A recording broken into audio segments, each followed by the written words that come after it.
Let's talk about the mystics who carried an ancient stream of knowledge so dangerous to the control systems of their time that they were hunted like heretics. The Cathars were a mystical Gnostic group that flourished in southern France during the 12th and 13th centuries.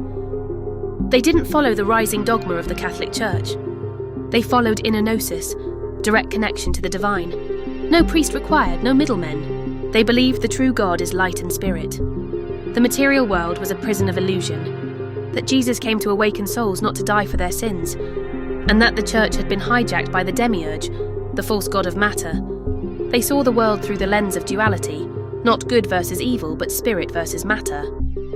And they believed the soul was here to escape the illusion and return to source. Sound familiar? But why were they a threat?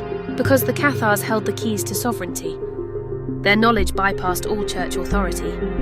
They believed everyone had the divine spark within, and that this world was a trap for consciousness. No hell, no pope. No fear-based control, just pure inner awakening.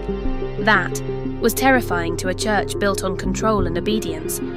Then enter the Cathar Crusade, aka mass slaughter. In 1209, Pope Innocent III launched the Albigensian Crusade to wipe them out. Towns that housed Cathars were burned. Tens of thousands were slaughtered. At Montségur, a Cathar stronghold, over 200 were burned alive in 1244 after refusing to renounce their truth. But before the final massacre, it's said the Cathars smuggled out sacred texts, relics and spiritual secrets, possibly including the Holy Grail, not as a cup, but as a bloodline, or hidden knowledge of divine inner alchemy. They believed the body is a temporary vessel, the soul is eternal. True salvation comes from inner realization, not church sacraments. Christ's teachings were symbolic codes for spiritual transformation. Women could be spiritual equals and even teachers.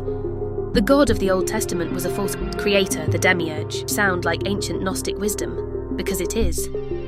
They were torchbearers of a truth that predated Rome, stretching back to the Essenes, mystery schools and even Atlantis.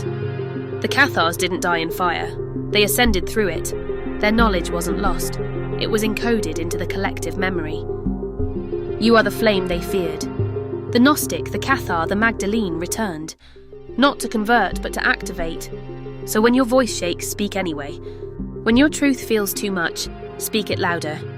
When they call you heretic, witch or lost, smile.